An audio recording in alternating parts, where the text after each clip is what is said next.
मंत्रा बगैर किसी डर की परवाह किए 70 से 80 की स्पीड से गाड़ी चला रही थी। रात के इस वक्त तो हाईवे का सुनसान सड़क और ज्यादा वीरान हो गया था। दूर दूर तक कार की हेडलाइट की रोशनी के अलावा कोई दूसरी रोशनी नहीं थी। अकेली मंत्रा किसी शौक से तो इस वक्त नहीं निकली थी घर से। असल में उसे पहुंचना था रुद्र के पास। रुद्र जो इस सुनसान हाईवे को पार करने के ठीक बाद पड़ने वाले बेशर्म गांव में बने किसी कोठे में किसी बाजारू औरत के साथ गुलछरे उड़ा रहा है। ऐसी ही खबर मिली थी मंत्रा को रुद्र के ही एक खास दोस्त से। मंत्रा को बहुत दिनों से शक था रुद्र पर। वो आखिर नाइट ड्यूटी के नाम से जाता कहाँ है, जहां से आने के बाद वो फिर सोता नहीं बल्कि दुगुने उत्साह में रहता है। क्या रात भर जगे इंसान को दिन में नींद नहीं सताएगी? पर आज उसका शक शायद सच बन जाएगा। कार के पिछले सीट में महक सोई हुई है। महज 6.5 साल की महक को समझ नहीं आ रहा कि उसकी माँ उसे इतनी रात को कहाँ ले जा रही है, वो भी नींद से जगाकर। मंत्रा के मन के भीतर चल रहे उथल पुथल, अपमान और क्रोध को काबू में रखना मंत्रा के लिए बहुत मुश्किल काम था। शायद इसी क्रोध के वजह से उसे ये भी अंदाजा नहीं था कि वो कार को उस तेजी से दौड़ा रही हैं, जितनी नहीं होनी चाहिए। कम से कम तब तो बिल्कुल नहीं जब कार के पिछले सीट में महक भी हो। बहुत तेजी से दौड़ती कार को तब ब्रेक लगा जब मंत्रा को दूर से दौड़ता हुआ आग दिखाई दिया। किसी मनुष्य के शरीर को बुरी तरह जकड़े हुए वो आग का गोला बड़ी तेजी से दौड़कर कार के आगे से निकल गया। मंत्रा बस उसे देखती ही रह गई। उसे कुछ समझ नहीं आया। उसने गाड़ी को साइड में लगाया और उसके पीछे जा चुकी उस आग से लपटे इंसान के पीछे वो दौड़ने लगी।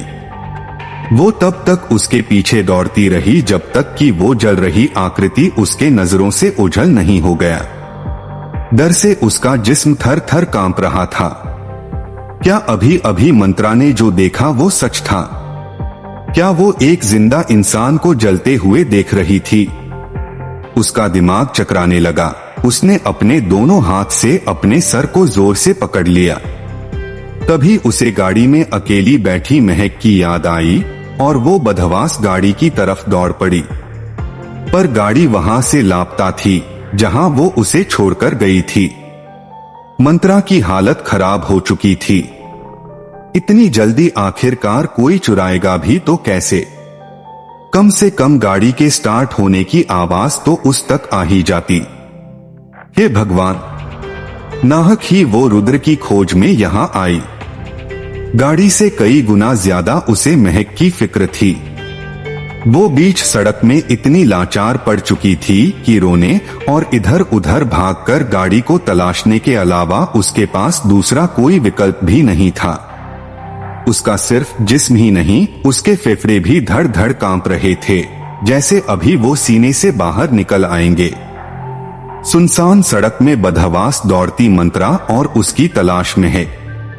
अगली सुबह तड़के सुबह ही रुद्र के फोन की घंटी बजी और उनीदी आंखों से जब रुद्र ने फोन रिसीव किया तो उधर से एक जोशीले मर्दाने आवाज में किसी ने कहा, क्या आप मिस्टर रुद्र बोल रहे हैं? रुद्र ने कहा, जी जी मैं रुद्र, आप कौन हैं? दूसरी तरफ से आवाज आई, मैं कोदरमा घाटी से इंस्पेक्टर जितेंद्र प्रताप सिंह बोल रहा हूँ। कोदरमा NH-20 हाईवे में हमें एक कार रेनॉल्ट डस्टर SUV गाड़ी संख्या JH01AD खड़ी मिली है। इस कार के भीतर पड़े डॉक्यूमेंट्स से मालूम चला ये कार आपकी है।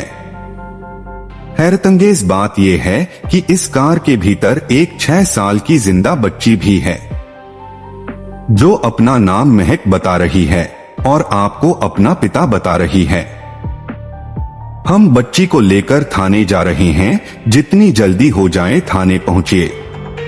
बच्ची का हाल रो रो कर बुरा हो गया है। इतना कहने के बाद उधर से फोन कट गया। रुद्र अभी भी कानों में मोबाइल को सटाए मुंह खोले चीजों को समझने की कोशिश कर रहा था।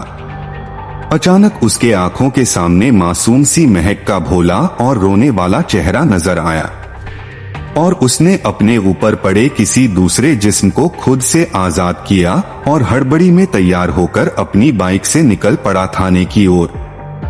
थाने पहुंचकर उसे महक मिली। पिता को देखकर उसके रोते शक्ल में जैसे जान आ गई। वो दौड़कर अपने पिता से लिपट गई, पर उसकी आंखें उसकी मां को भी तलाश रही थी। किसी तरह महक के बयान से मालूम चला कि कल देर रात दोनों माँ बेटी इस हाईवे से गुजर रहे थे। कहाँ जा रहे थे ये वो भी नहीं जानती। उसकी माँ तो उसे नींद से जगाकर ही ले आई थी, पर उसने अपनी माँ को रोते हुए देखा था और वो पिता को गंदी गंदी गालियां भी दे रही थी। फिर अचानक उसकी माँ गाड़ी रोककर बाहर निकल गई। जब उसकी नींद खुली तो वो गाड़ी में अकेली थी और बाहर सुनसान रास्ता था। वो गाड़ी के भीतर से ही माँ को आवाज लगाती रही, पर उसकी माँ का कोई अता पता नहीं था। लीना की डायरी के साथ साथ ये हॉरर कहानी भी आप सबके लिए लेकर आ रही हूँ। वैसे तो एक वक्त में एक ही कहानी चलनी चाहिए, पर मन में उमड़ रहे कुलबुलाहट को कैसे शांत करें। कहानी जब भीतर जन्म लेती है न तो बाहर आने के लिए बेचैन हो जाती है। इसलिए भागम भाग जिंदगी से मैंने कुछ ज्यादा पल चुरा लिया और इस कहानी की शुरुआत कर डाली। वादा करती हूँ इस कहानी के आने से लीना की डायरी को कोई फर्क नहीं पड़ेगा। दोनों ही कहानियां समयानुसार चलती रहेंगी। आगे के भाग में जानेंगे आखिर मंत्रा कहाँ गई।